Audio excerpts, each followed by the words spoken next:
Well, it's official, as my wife says. I'm officially a YouTuber. I guess you're officially a YouTuber when people start quote unquote trolling your site, when they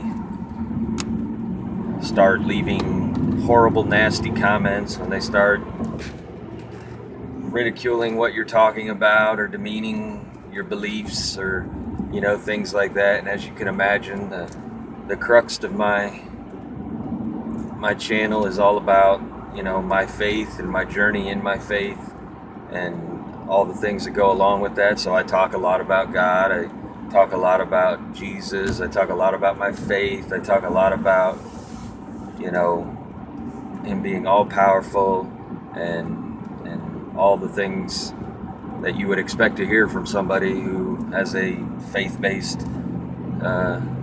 blog or vlog or channel or whatever. And it's weird. It doesn't hurt me. It doesn't hurt my feelings.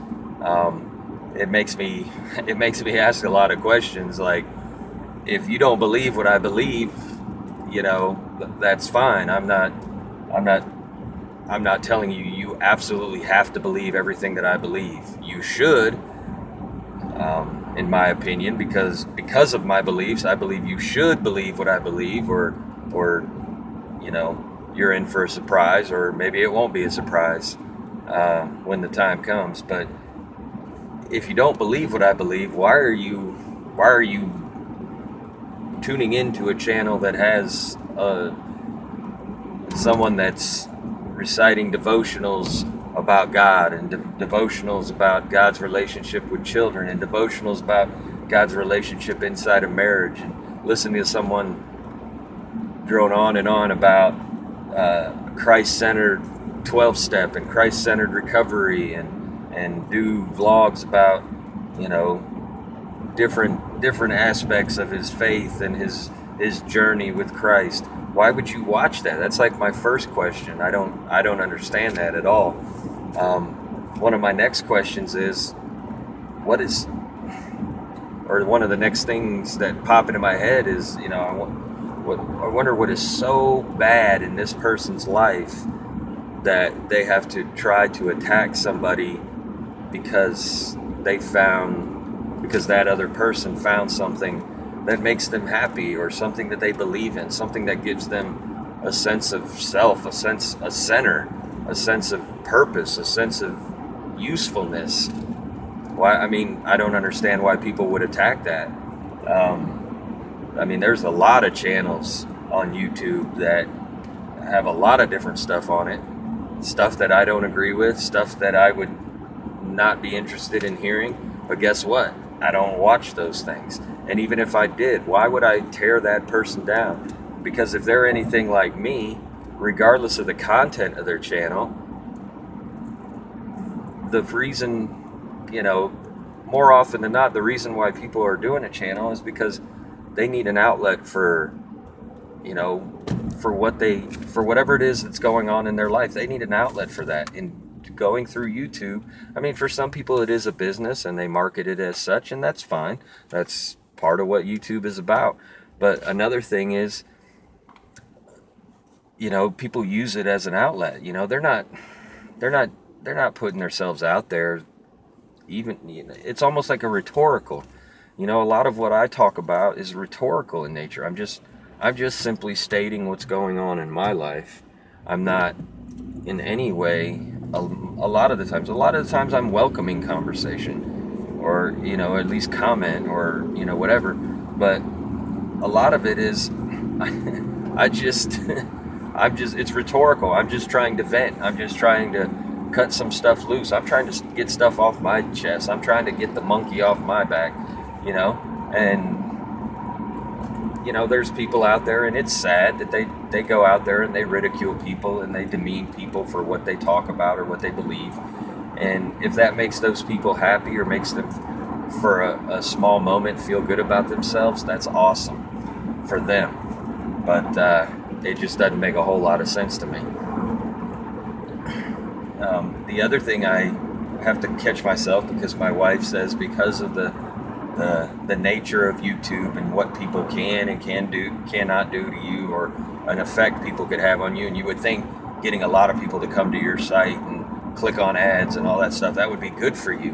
But the thing is any abnormal activity, even in your favor, or especially in your favor, is a big red flag to YouTube. And these people could do things if you get in a comment war, or you get in an argument over the internet with them.